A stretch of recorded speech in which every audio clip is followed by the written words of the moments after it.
With an ump? Yes. Hump day. That was the best commercial back in the day, wasn't it? Define best. Well, it got old very fast. But yes, the first. You know what's the funniest commercial today? The Larry David commercial where he's like saying no to all these like amazing inventions. I've watched that commercial 20 times. I've cracked up. Like, really? Like the one where he's like the Declaration of Independence signer. Yeah. And he's like, who are we gonna bow to? The people will decide. Even the stupid ones. I crack up every single time that they play that. But yeah, Hump Day commercial was funny too. It was funny. It was good back in the day.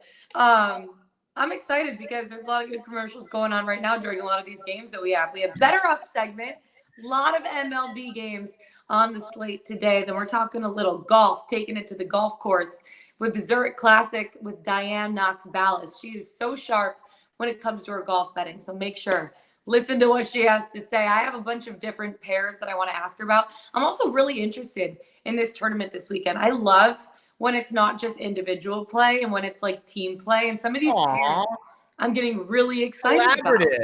Yeah. What do you think our score would be if you and I played a best ball pairing together? Do you think we would be able to break par? Probably not. Break par, no chance. No. But do you think we would get one birdie in 18 holes? Yeah, my short game in terms of putting and chipping, great. I cannot hit the ball straight to save my life. That's fair. I'm actually pretty good off the tee. You are? I'm pretty good off the tee. My iron game's pretty solid. Okay. I'm starting to round into form. I have heard rumblings of a Pickswise golf outing, but I can't confirm or deny that just yet. But I have heard rumblings. Producer Jack, what do we think about that? It would have to be a Jackery. Jackery. He said he doesn't golf. Well, you hate to see that. He can just drive the golf cart. Super lame, Jack. You can drive the golf cart, Jack. He said he drinks and drives on the cart. Don't drink and drive. That's not a great thing to say. It's a golf cart. It's a golf. He drinks and drives in the golf cart. That's clarification. Clarification. Not incriminate ourselves on this Wednesday morning. It's Hump Day. God bless. Hump Day is getting a little wild. And then we have our NBA morning radar. We have Brian Scalabrine coming back on. I love marrying his basketball knowledge, Jared, with your betting knowledge. So we're going to make sure to do that today. And we can't end without our Pickswise 3-star play of the day and our best bets today. So let's get right into it. Let's bet it with Better Up. NRFIs, YRFIs. We've done a lot of these. It's the newest hot commodity bet. I also feel like now where we want everything right away, the YRFIs and NRFIs are the best bet to do because you're getting in and you're getting out quick. 1 inning, 15 minutes max, and you know your bet if you win or you lose. You love that. The NRFIs went 10-6 yesterday. YRFIs are 84 and 82 for the season. But if you bet YRFIs, Jared, correct me if I'm wrong, you're down 13.1 units on the season. Don't blind bet these. Pick your spots. If you like my method, find plus money. Yesterday we went 1-1. Both bets were plus money. Easy math. We finished up for the day. We have 3 on the card today. Just one clarification point too. So the popularity of these is fresh. They're very popular right now. But these bets, I've been betting NRFIs for a long time. 10 years, actually. These have been actually a very intriguing bet years ago. Now that they're becoming the soup du jour amongst younger gambling Twitter audiences, and everyone's loving the NRFI. Seen Bleacher Report get big into him. Our buddy Trent, over at Book It, they love him too. It's kind of sucking the value out of the NRFI, which is inherently giving us some value on the YRFI. So one consistent trend you'll see from me betting these is it's going to be plus money YRFIs most days. Yeah.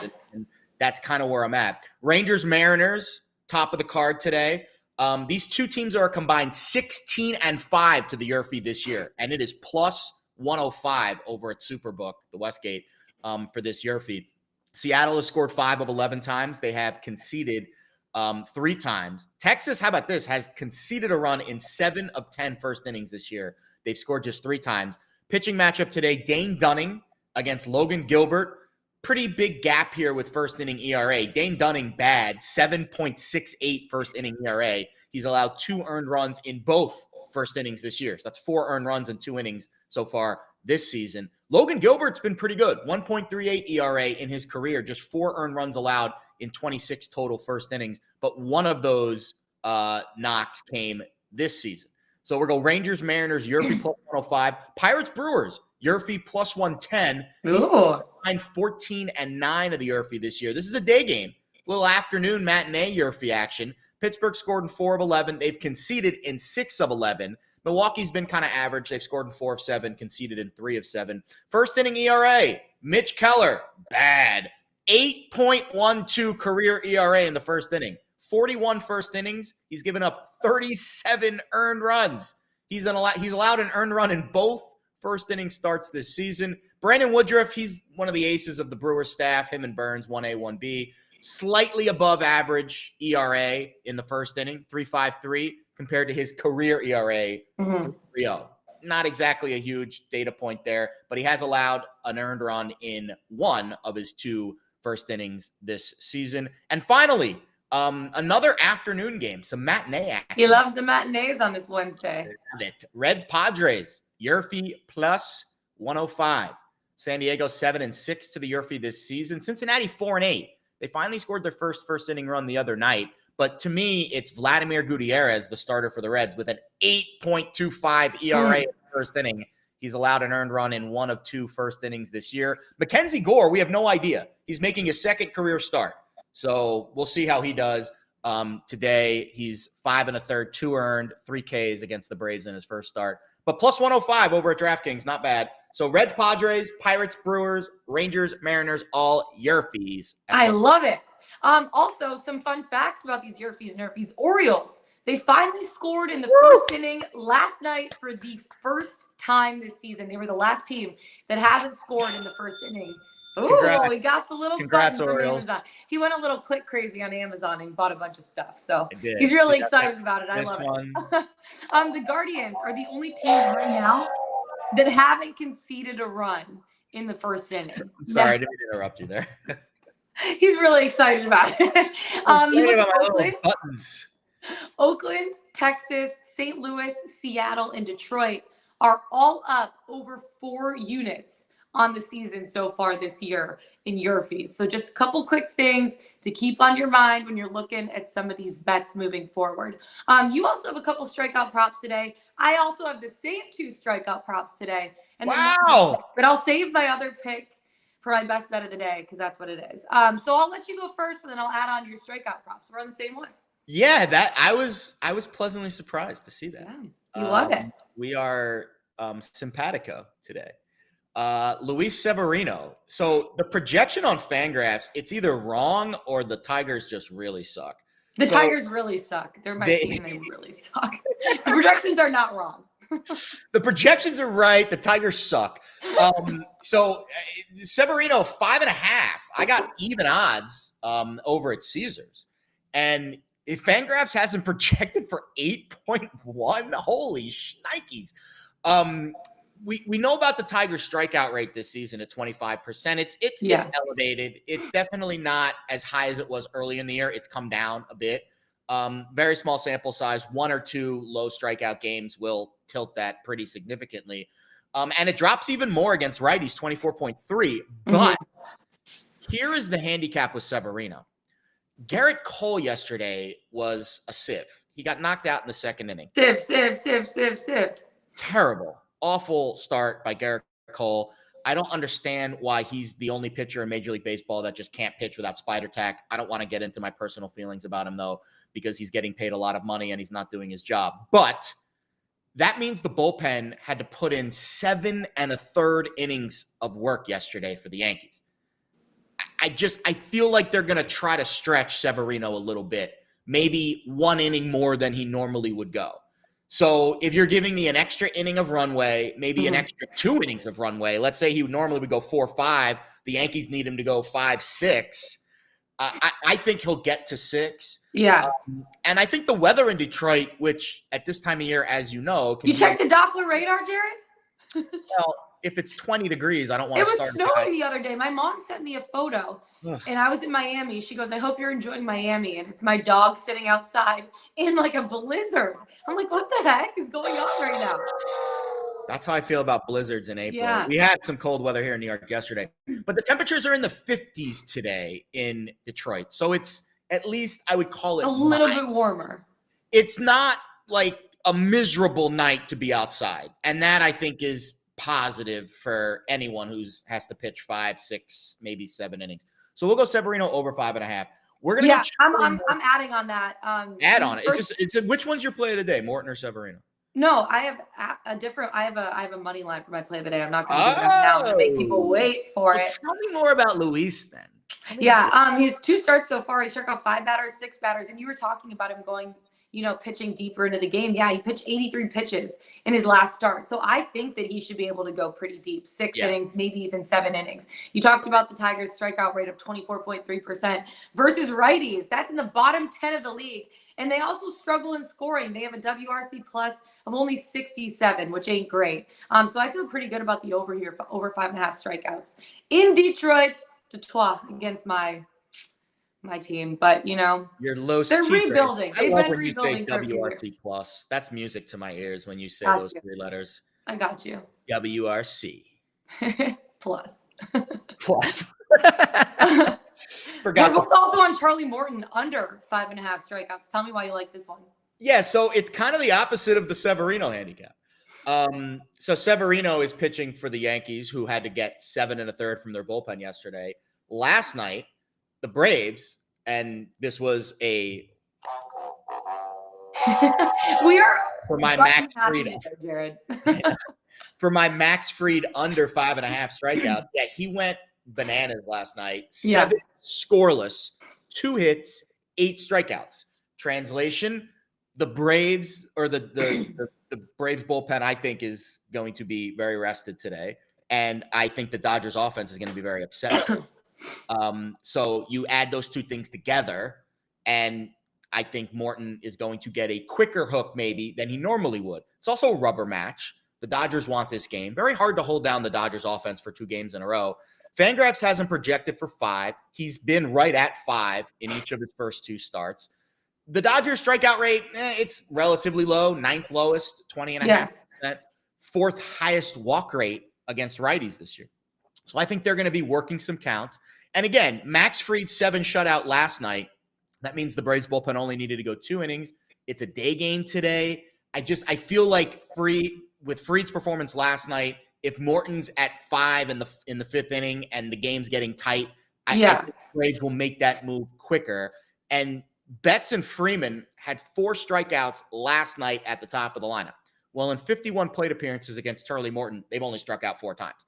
I don't see 6 from Morton today.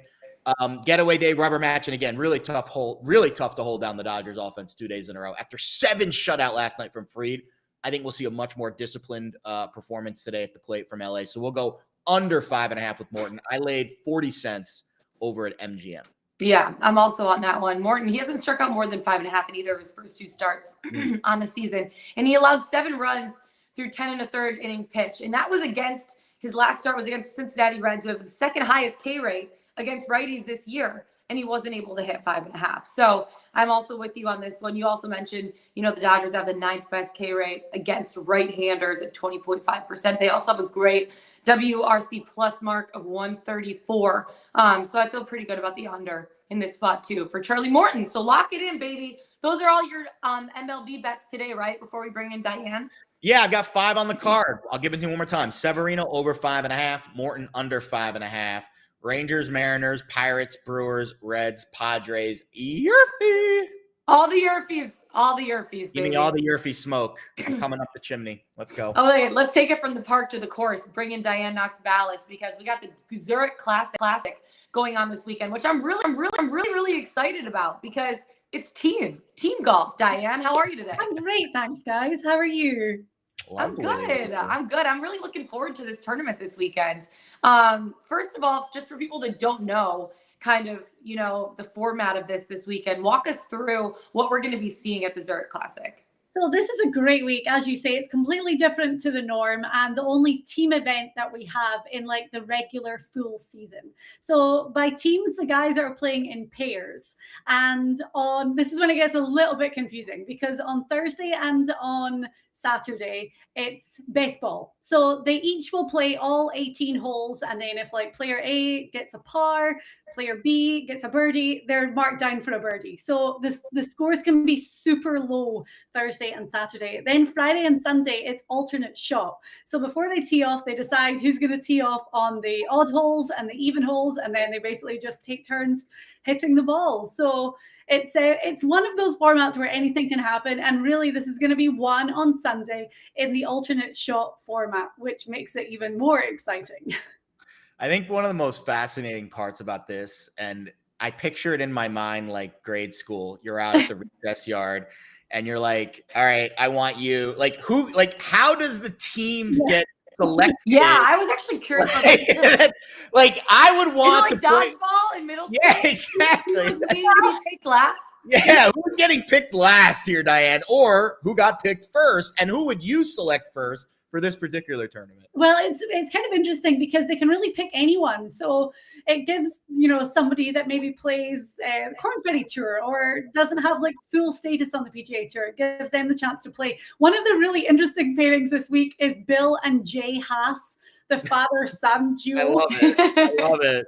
So that's going to be quite an interesting one to watch. What would happen if you played with your brother? Would that be an interesting pairing? No, it would be terrible. You have to be a professional. You have to be able to play. Oh yeah. The whole professional thing. That's important. Yeah, that's important. I think the best story, and we're going to talk about them a little bit later, but Ryan Palmer has the recruitment down to. That's what I'm saying. He's like John Calipari with the recruiting. It's unbelievable. He played with Jordan Spieth for years, obviously, Incredible. former world number one. Then Jordan decided that he wasn't going to play this tournament on his schedule anymore. So Ryan Palmer, I interviewed him after it actually because he texted John Rahm. Like, how bold. Yeah, let me get the other number one player. Yeah, let me just text John Rahm really quick.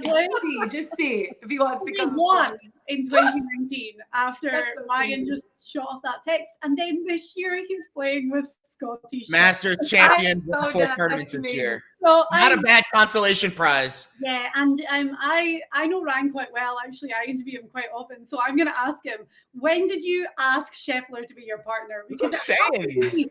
Before he went on this tear. And I know that when I asked John Rahm, it was way at the start of the year. It was in January when they were playing like on the West Coast. So he knows what to do to get the results and to Maybe he gives them like a gift basket or like a fruit cake. I don't know. Like some kind of cookie basket or something. does his wife give them cookies or like who knows? His wife is a great baker. She just gives all these cookies away and that's it. That's how they get all these great players to come play with them. So Ryan Palmer's on your card this week at the top, huh? I mean, I do like them. And again, like it's really hard to overlook Scottie Scheffler ever right now, especially after he just won the Masters. And he's number one. world. And Ryan Palmer won this event, as I said, with John Rahm in 2019. They're both Texans. They play at the same club together. They obviously like know each other. I don't think it was a completely random, hey, I'm going to pick you because you seem to be on this heater right now. Yeah. Fantasy golf, just like running through the Seriously. He's so smart. So I think, and I mean, they're obviously one of the favorites at plus 1100 to win, but I think it's really hard to overlook them, especially when you see that Palmer had such success at this tournament, this format on this course before. Yeah, I want to talk about Cam Smith for a second because he's won this event twice, right? Including the first year that it was changed to a team play format. That was back in 2017. Do you think that he can summon some of this magic again this year with Mark Leishman and make a little splash in the tournament? Yeah, so Cam Smith won way back then with Jonas Blixt, and I think it was a Monday finish. It was a playoff, and we saw a playoff here last year as well when him and Mark Leishman won. Over the South Africans. So yeah, I mean, we've seen what Cam Smith has been capable of lately with the Players Championship and then the Masters. Of course, he's going to be disappointed coming away with how he played the back nine. That terrible 12th hole at Augusta National. But him and Mark Leishman are really good friends. They played Olympics together. They've played on the President's Cup team together. They socialize together a lot at tournaments. So I think that for them, it's so fun for them to be together. They're there as defending champions. And Leishman, I mean, when you look at two guys with their incredible short game and putting, they're up there. So Leishman it's definitely not going to be a case that Cam Smith overshadows Mark Leishman because the two of them last year were, well, obviously unbeatable. But I think that they're really going to be a pairing to watch for years going forward. Leishman is a popular pick on the card for the Secret Golf team most weeks. That is a very, I do like betting on Mark. And Cam is just so much fun to watch. So much fun. I noticed, by the way, your column is live over at Pickswise.com. Check it out. Not only does it give picks, which obviously is important, but the context of this tournament and all tournaments, the course, how everything lays out, great, primer. Every week. So please, guys, go check that out, and gals, go check that out over at Pickswise.com. One thing I noticed about your column this week is you are vibing with the fun, friendly pair. Yes. And that's the teamwork. So we have a game on the show that we play, Red Hot Chili Proppers. But in this particular instance, it's Red Hot Chilean golfers. Oh, yeah, I love this. And Mito Pereira from Chile. Country mates pairing up this week, and 25-1. Listen, Neiman's been in the 30-1 range at times this year, and this dude is raking.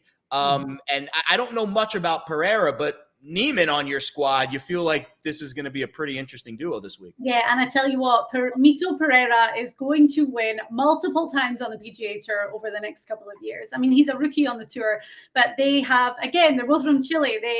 They've known each other for a long time. They know their games inside out, and they play a lot of practice rounds together. I mean, they speak the native language, so they're always together. They're buddies out on tour. So what I thought was cool is last Sunday, the final round at the RBC Heritage, they were paired together, and the two of them both played great all week. They really, going into Sunday with a chance to win. But watch out for Mito Pereira on the greens. We talk about how talented Neiman is with his irons and those approach shots, but Mito Pereira is an amazing putter, and right now, looking at his stats on the PGA Tour, he's right up there when it comes to putting. I think just outside the top 10. So they're definitely going to be a force to be reckoned with, and I think they're just going to have fun. I think they're going to enjoy the element of it.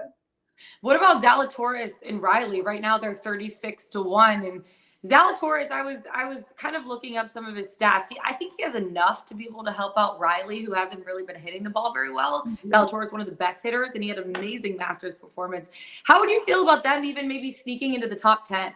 Yeah, I do like them. I think it's a good price too. And again, like I told you, I'm staying on this theme of friendship. These guys have known each other since they played junior golf together.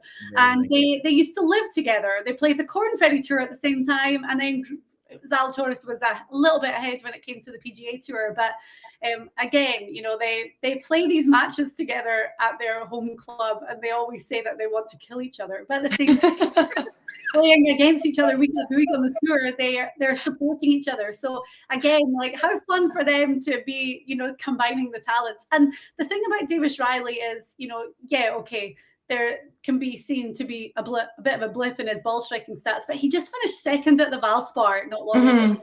The Copperhead course at Innisbrook is a really tough track, and he played phenomenal all week to get that second place finish. He's had 2 top 10s already this season. So wow. I like them. And again, like, I was looking at prices for them, and the prices are pretty good.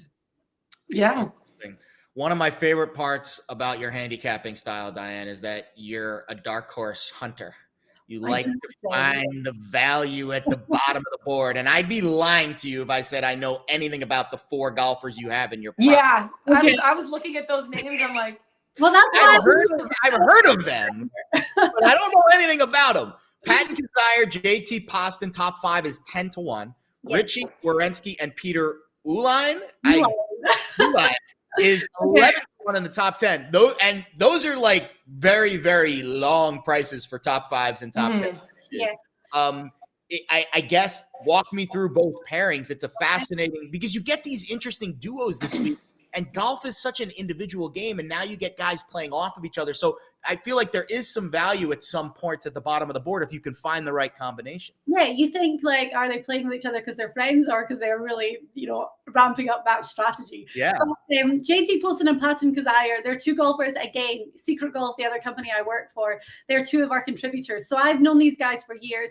They're friends. They both live in Sea Island together. They practice together a lot. They play a lot of practice rounds together when they're out on the tour. But they are both having really good seasons. Like, Poston just shot 64 final round of the RBC Heritage. Wow. And finished in a tie for 3rd out of absolute nowhere.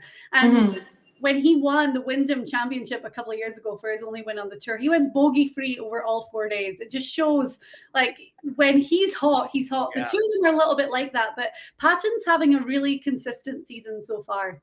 And you know, again, like, if you're not looking at these guys' names and they're finishing like kind of top 20, top 15, then it's kind of easy to overlook them. But 100%. That is Patton this season. And again, it's, you know, put these 2 together. Patton also won the Shark Shootout, the QBE Shootout, which isn't a full field event, but it comes at the end of the year. He won that with Brian Harmon a few years ago. So he loves this format. So I just think it could be really good to see the 2 of them, and especially making a weekend charge. I like them for really making a big jump when it comes to Sunday. I have 2 pairs I want to ask you about finishing in the top 10. First of all, Xander Schauffele and Patrick Cantlay. Right now, top 10 is -125. They're both consistent, right? They're both well-rounded. Would you would you pay the money at -125 for them to finish in the top 10 at this point? Yeah, they finished just outside the top 10 last year playing together. We saw Cantlay in the playoff with Spieth at Harbour Town at the weekend, and you know, obviously insanely talented and so consistent. He hasn't been so consistent this season, and neither has Xander Schauffele. So I think with them, it's a case of, okay, you're looking at these 2 like power player names, and you put them together, and you expect there to be like amazing fireworks. But yeah, I am not completely sold on the 2 of them. What about Shane Lowry and Ian Poulter, top 10 at +180? Shane Lowry. They have the best team stroke gain number in the entire field, and Lowry is such a we were so close with Shane last week. So close. Can you believe it? And you know what? I was so annoyed because I thought there was a point on Sunday where I'm like, he's got this in the bag. I know. He kept saving par on like every single hole. He was scrambling like a madman, and then finally the luck ran out. Blew up, and I'm like, oh, it's over. Like, that's it. Everyone's jinxing it now. And when he chipped it in the water from the other side of the green, I'm like, oh, here we go. I remember exactly where I was at that moment, and I was like, we just lost X amount of dollars. No. Like, that's it over for you. It was one of these moments. That's what it was. Diane, he got click happy on Amazon. I did. I bought one of these too. And now he's using it so much. Yeah. It's so great. What do you think about them though? At +180 to finish top 10. really good, really good. Lowry is in amazing form right now. So we talk about the fact that he finished third. He finished third at the Masters, finished runner-up at the Honda not long ago. And Ian Poulter lives for this format. Like he's going to be wearing the crazy pants, I'm sure, at some point. If there's anyone that thrives under this pressure of like, we see it when it's match play and we see it at the Ryder Cup when he's part of a team. Oh my gosh. And I do think that, like, I saw Poulter, he was on his Instagram stories as he always does. And he was really frustrated with how poorly he played on Sunday last weekend. And I think that, he's one of these guys that, he wears his heart on his sleeve and he's so fired up. I think that he's going to be really looking forward to this week for a little bit of redemption for him. And I think he's going to pull Shane out of maybe a little bit of sadness that he feels. So we know that Lowry is on the verge of something else huge happening in his career. So I really like them, and that's a good prize for a top 10 this week. Yeah, I like that one a lot. Yeah. Last thoughts from you before we let you go, Diane, just for handicappers trying to make their best bets on this weekend, because it is different than just betting for a single golfer. Just your advice to people who are looking for different pairs to bet on this weekend. Well, I've already made it clear. I love the fact that they have a little bit of friendship. I think it's worth kind of like digging in a little bit just to see if they went to school together or, I kind of like that. But then also this course is, the wetlands of New Orleans. It's a birdie fest. Like it's the most scoreable course that they play on the PGA Tour. So I think like you can't go wrong when you're looking at like great ball strikers and really good putting stats. Like you're never going to go wrong with that. But it's a great week. It's a really exciting week, and watch out as well because on Saturday the guys have to pick walkout music when they're my God. Golf, I love that. This is probably it really is a unique event because it does remind me of the Ryder Cup, but it's a little more focused because you only get one pairing. And that it's probably one of the most unique handicaps of the entire PGA season. Yeah, it definitely is. And it's hard to handicap. I think this is definitely way more tricky than a normal event, but it's fun, and they really have that whole like Bourbon Street flavor of party scene with the music on Saturday. Some of the choices are way out there, so I'm excited. I'm excited to watch. These golfers are out there in left field. You've interviewed many of them. Some of them don't know their ass from a hole in the wall someday. Oh God. Diane, we so appreciate you coming on. Looking forward to watching the Zurich Classic this weekend, and we'll talk to you next week. Thanks, guys. Have a good one. Thank you. From the course, Jared, to the court. Let's bring in. Do you like that one? Let's bring in Brian Scalabrine. Scal, how's your golf game looking this year? My what? Your golf game. How's it looking? No, I don't do that unless they pay me. So I do charity events. If they beg and plead, or if they want to put me in a celebrity golf and they come with that money, I'm like a professional golfer, to be honest with you, because I'm not on the course unless I get that appearance fee. He is literally a professional golfer. That is impressive. I know. I love that for I'm not by my game though. Not by my game. Maybe similar to my NBA game. Like I just got paid for appearances. Only. By name, not game. Yeah, there you go. Not the game. Isn't that what Tiger is now? Don't hate the game. Hate the name. There you go. Is that the same, Jared? Yeah, we'll go with it. We'll go with it. Okay, getting into some NBA. Obviously, the Nets right now taking on the Celtics. You're watching that closely. What's the biggest adjustment do you think that Steve Nash has to make for the Nets tonight to be really competitive against the Celtics? Did I go on my can't play Andre Drummond rant with you guys yet? No, I don't think so. About his props. You did a little bit. Yeah. The props, unders across the board. I don't think Drummond's playable in this series. I think they go with Claxton and LaMarcus Aldridge. They could start him, but you won't see him. So if you guys want to jump on that before the rest of the world finds out, like maybe I know Steve Nash knows.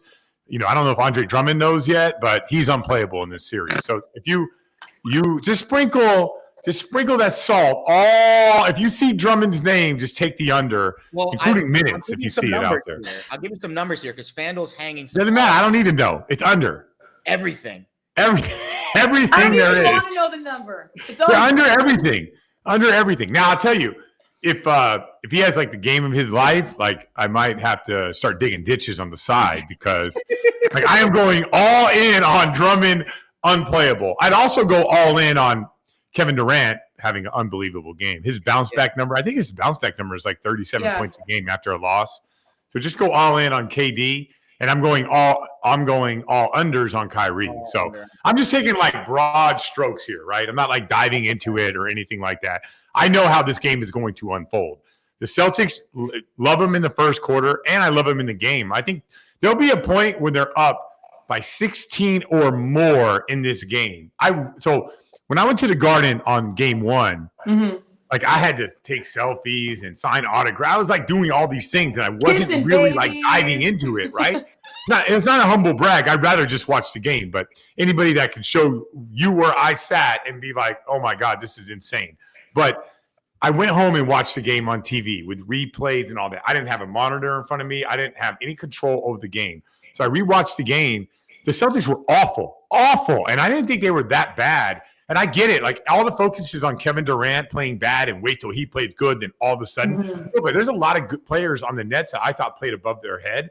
And I thought a lot of Celtics played below their level, and especially in that fourth quarter. So I'm expecting good first quarter from Celtics today. I wouldn't be surprised if KD walks down the lead at one time, but the Celtics will get up big. I like them in the first quarter, first half, and I do like them in the game. So that's kind of how I see this game unfolding. What about the Raptors tonight? Home dogs. Yeah. Everyone's betting the Sixers. Is this series over or are Raptors live tonight? So here's what I don't like doing. Like, to me, Philadelphia is a much better team. I don't like betting like against that. And like putting a team down 3-0, like there's desperation. There's a little mental game to that. You know, like your Atlanta Hawks, right? Like I think that they would win in game 3. But, man, they're in a tight game, and they can't get a stop down the stretch. It's just like, man, one team is better than the other. Yeah, I don't like betting on, like, the team that's not as good as just taking care of home court. I think it's kind of like a guess. So I'm going to excuse myself from both of those games because I just don't feel like I have a good idea of what's going to happen in that series. Like, what should happen is, do you know the Toronto Raptors haven't played a home playoff game since Kevin Durant popped his Achilles tendon? So just imagine what has gone on since that moment. Kawhi Leonard was there. They missed the playoffs. Then there was the bubble. Like there's been a lot, and they haven't had a home playoff game since then. So there's like a lot of emotion. I don't do emotion, so I'm steering clear of this game. Yeah, the Bulls couldn't beat the Bucks in game 1. What do you think is their best chance of winning a game in this series at this point? I mean, the starting 5 of the Milwaukee Bucks getting hurt or something like that. Like, Bucks historically suck game 1. I told you guys that. I thought the Bulls were going to win that game. Be a much better performance probably from them. Yeah, like the Bucks are going to be awesome. 93 points. This is like one of the most high-powered scoring teams in the league. Like, I just think Bulls aren't good enough. Bucks are too good.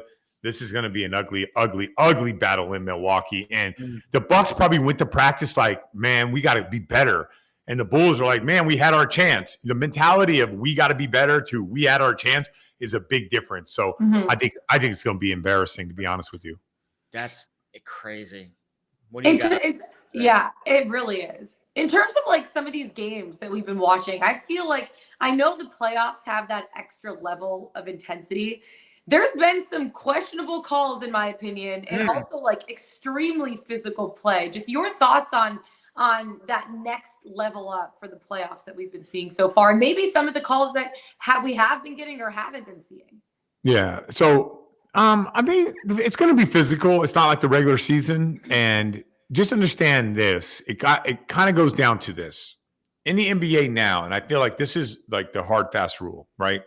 When you drive the basketball, so you're not a threat to shoot at that time, they're going to allow that physicality to occur. Where they call a lot of like the ticky-tacky bumps is when guys are going up into their shooting motion, right? So they used to be like Trae Young used to snap his head back on the drive and get to the free throw line. James Harden used to snap his head back. That stuff's not happening anymore.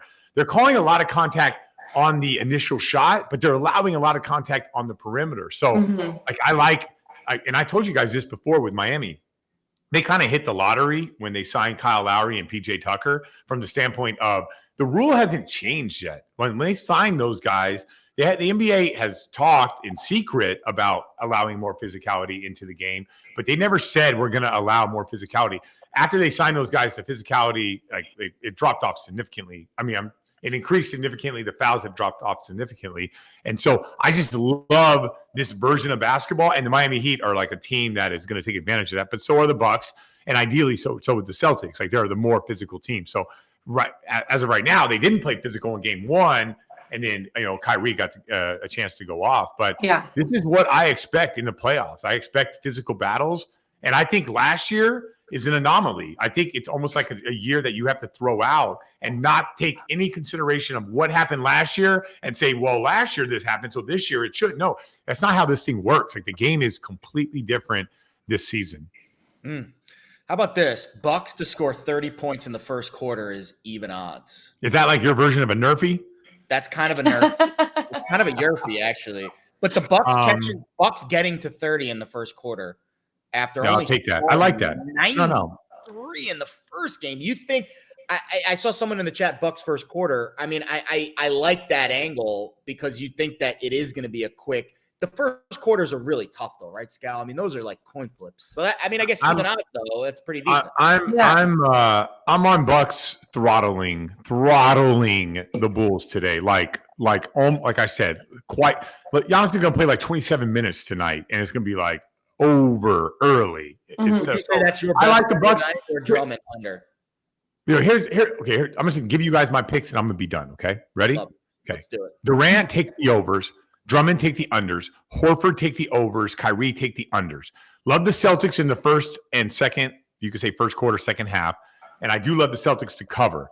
I do think that Durant will walk down a lead. At one point, it will get big. So if there's a moment where the Celtics get up big, like, look at that look in your eyes. So if you can jump on a live bet and like pull that back, that's how this game is going to unfold. I still think the Celtics cover, but Durant is not going out like that. I can guarantee you he's not going to just allow like a game 2 blowout as good as he is. So that's how I see this game unfolding. Take it how you will. So Celtics by the way, good job on the Dallas. Yeah. Celtics to cover, KD over, baby. Drummond under, Horford under. Over. Kyrie under, Horford over. Drummond all under. Drummond. I think Drummond's my favorite play of the night. It's so good. It's so good. I really do. He's gonna be on that bench. He'll be. I'm telling you, he'll be playing the Scalabrine role at the very end. I love it. Okay, now that we're talking about props, let's do our little segment called Red Hot Chili Proppers. I'm gonna give you out a couple props. You tell me over, under, little reasoning why. Scal, starting with you. Seth Curry over, under 11.5 points. Dang. Am I allowed to pass on the Red Hot Chili Poppers? No. Sure. You can if you want. You know what?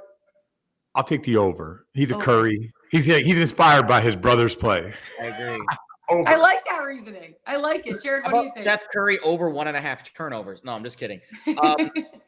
Yeah, I would say over. I think the Nets need guys to step up tonight because they're gonna be throwing bodies at Kyrie. And KD. So I would be willing to bet that Seth gets a few looks tonight. Yeah. Jaylen Brown, Scal, over under 2.5 made threes. Ooh, so he has to make 3? I'll take the he really like in that playoff game, got into the moment, which is not a good thing, right? He like played into it. It wasn't like there's a flow and a rhythm to basketball, like classical music. He was heavy metal yesterday or the other day. So, Screamo. And you know that flow. You watched one of the maestros of the league. You see him every night. You know what? I say he settles in, and I'll take the over. Wow. But I'm not confident with that one either. So, not as confident as you. If you would have said Andre Drummond under. But go ahead. Go ahead. You got this. What do you think? Andre Drummond over, under, whatever it is. Scal, how do you feel about it? Andre Drummond, if there was an odd of, I don't know what the starting lineup is, but I would not be shocked if he does not play. I would not be shocked. Not be shocked. Is that normal for a playoff series for a guy that's been a starter and a guy that's basically been a starter all year to just be removed so fast after one game? Or is this extreme circumstances with Drummond tonight? I don't know. Like, there's a lot of back channel stuff with agents and stuff like that. Like, he doesn't make $20 million a year. He's a minimum contract, right? Mm-hmm. So I would think it's probably more normal for this to happen. Like, to me, this has the makeup of, I'm going to start Claxton, and then I'm going to bring in Aldridge, and I'm going to use those two guys. This has the makeup of that. Listen, I'm not the coach. Like, Steve Nash knows more than me, but he's unplayable with Daniel Tice out there and Al Horford out there. Unplayable. So as long as there's two bigs that can shoot the three, Drummond is going to be lost. At least Claxton could switch, and then he could guard Tatum straight up. But Drummond cannot do that. It's like abuse if he does. So, like, my point of all this is you're going to design your whole defense around Andre Drummond. He's not that good. So, to me, this has a feeling of unplayable. Mm-hmm. What about Kyrie Irving over under 5.5 assists, Cal? I think Kyrie's going to get, like, all emotional this game. I think he'll be under that. I think he'll be under that. I think it's just – I just don't feel like Kyrie's going to back this game up with another. He might take a bunch of shots. He might hit the over on the points if he takes 32 looks, but it's not going to be a great game for Kyrie today. I rewatched every one of his buckets. Like, the Celtics did not play with the edge that was necessary that I have seen in the last 2 months, 3 months from them. Mm-hmm. So I have a feeling after all this flexing, flipping off, all this stuff, like, I'm about to heat or whatever he said. I just have a feeling that the Celtics listen to all that. Yeah, that makes sense. Scal, we so appreciate your insights. So just Andre Drummond under. Keeping that Under. Oi. Love it. I'm on it right now. Under 17.5 points, rebounds, and assists. That's how I'm going to play. Under. It's all unders. I'm telling you, he might not play. He might not play 5 minutes. I love it. Scal, we so appreciate it. He better not play. He might have the game of his life. I lose my Pickswise contract. If they took away our contracts for giving out losers, Scout, I would have been unemployed a long time ago. So you're good. But we got that Dallas pick. Dallas. Oh, yeah. Let's go Dallas, baby. You love it. Great job, Scal. Love having Scal on the show. Okay, before we get into our best bets of the day, let's talk about Pickswise 3-star play of the day. Jared, on the website, who do we got today? Yes, 2 things. 2 points of note. First of all, 2 points of note. Before we get to 3 stars, I have a soccer bet today. Ooh. Very exciting stuff, I know. I am betting Chelsea money line at home to defeat Arsenal.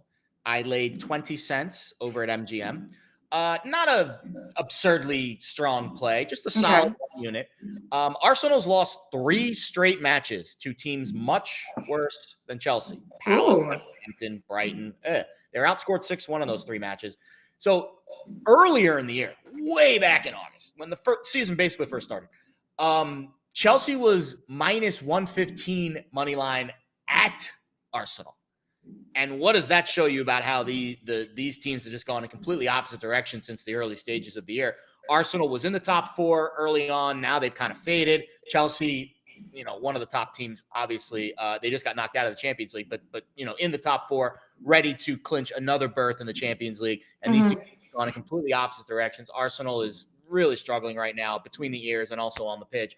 And I like the price today. Chelsea at home, being able to beat Arsenal. Odds-on favorite, but a slight odds-on favorite. And I think if this match was played earlier in the season, Arsenal probably would be a closer to a pick-em in this spot. But the fact that it's Chelsea money line laying just 20 cents, I feel very confident about that considering these teams going in opposite directions. So Chelsea money line minus 120.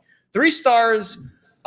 We got a lot today, actually. Got one today. Colonel Mark, shout out. He's got one on the Warriors Nuggets. We got Philip Tomich has got one Sixers Raptors. Diane's got her 3-star play on the Zurich. And also Steve Palmer. Very good job capping golf for Racing Post, which is our sister website across the pond. He has a 3-star play also for the Zurich. So I've got 4 3-star plays on the site today, 2 for golf, 2 for NBA. And Ricky Diamond still has his tennis play on there as well. Ricky does a great job editing our Pickswise site here in the States. He is a tremendous tennis handicapper. He's got his play on there as well. So lots of variety on the site. We got some variety. Go to Pickswise.com, read the reasonings why multiple 3-star play of the day is today. Okay, let's get into our best bets. I'm taking mine to the ballpark. Take me out to the ball game. Take me out to the crowd. Wow. I'm done singing. I do love peanuts, and I don't like Cracker Jacks, but I really do like peanuts. Wait, you don't like Cracker Jacks, but you do like peanuts. Those things Yeah. taste very similar. They're No, all peanuts in Cracker Jacks, right? no, Cracker Jacks are like popcorn with like stuff on them. Yeah, but don't they put peanuts in them too? I don't think so. No. Jack, No. do they put peanuts on Cracker Jacks? Jack I would don't think know. They Oh, are they named do. after. Apparently they do. That's how much, Jared. That's how much I'm eating Cracker Jacks. So then I don't. Jack would know his name. He was literally named after Cracker Jack. So Cracker Jack. Oh my God. Love that. Jackery. Okay, yeah, let's get into our best bets. Angels taking on the Astros. I'm taking it down to the beautiful state of Texas. I like the Astros money line here. I'm getting it at plus money at plus 120. They're continuing their 3-game series. The Astros got crushed yesterday by the Angels 7-2. Now I know Showtime Ohtani is on the mound for the Angels tonight, and Jake Odorizzi is on the mound for the Astros. Now Houston has won 13 of their last 17 games against the Halos. 9 of those have been by 4 runs or more. And the Astros have gone 22-7 in their last 29 home games against the Halos. Now, for me, it's the Angels bullpen. They need to figure it out. They have a 4.88 ERA. The relievers right now are giving up 1.88 home runs per 9 innings, and they only have 7.88 strikeouts. Now, I hate betting against Showtime. You got to hate betting against him. But he's 0-3 with a 5.92 ERA and 6 starts in his career against Houston. He's coming off of a tough 10-5 defeat against Texas. The Rangers had 6 runs and 3.2 frames in that game. Now the Astros are going to try to get to the Angels bullpen early. I think they're going to try to really get to their bullpen like ASAP. Jordan Alvarez has 2 hits and a walk in 7 plate appearances against Shohei Ohtani, and he had a couple of home runs yesterday. I think he could come out today and also make a big splash. The Angels also might be without Mike Trout, again, with that hand injury. Not 100% of that on that, but I really do like the Astros at home in this one at plus 120, as much as I hate fading Showtime. But you got to do it. You got to do it in a spot like this, Jared. So I'm going with the Astros. Astros money line. Showtime, baby. Lock it in. Showtime. I could see that being a good nickname for you. Showtime. For me? Yeah, I like that. We can go with it. I like it. Okay. Why not? What's your best bet? So I gotta go with Drummond, right? I mean, we talked about his under enough. I feel like at this point it's like beat into your head. I will say this: that Bucks first quarter team total at 29.5 at basically a coin flip, even odds, minus 102. That popped off to me a little bit. Pop off, baby. But I think we'll trust Scal, and we'll go Andre Drummond under 17.5 PRA. Under. 17.5 PRA. I got that at DraftKings. I also think if I had to choose points or rebounds, I think points he might get a couple of easy buckets. Mm-hmm. But because of the Scal's analysis with Tice and Horford bringing him away from the basket, I would say rebounds would be the solo stat that I would say is going to be under. He had 8 points, 4 rebounds in game 1. I see a similar, and 0 assists. I see a similar trend tonight, especially if he plays less than 17 minutes, which is how many he played in game 1. Mm-hmm. But if I had to choose points or rebounds, for example, they're both 8.5 over at FanDuel. I would say rebounds would be my under if you're just playing it solo. But if you're playing it all together, I think it's fine to go under 17.5 points, rebounds, assists. I also put 2 sprinkles, extra sprinkles. 1 under 9.5 rebounds and assists, which I also think is a good bet because I just wasn't getting any assists, which means you're basically under 9.5 rebounds. And then I did an alt as well. Under 14.5 PRA over at FanDuel is plus 205. So again, selling PRA, and we're getting a worse number. Sometimes we buy points. In this case, we're selling. We're getting a worse number, but we're getting much better odds at plus 205.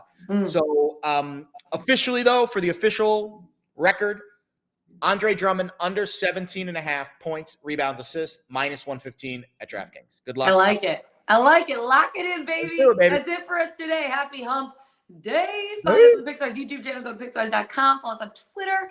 Jared Smith. I'm Lauren Javara. Best of luck tonight, you guys. We'll see you tomorrow. 24 hours away. Don't miss us too much. Let's get it. Let's bet it.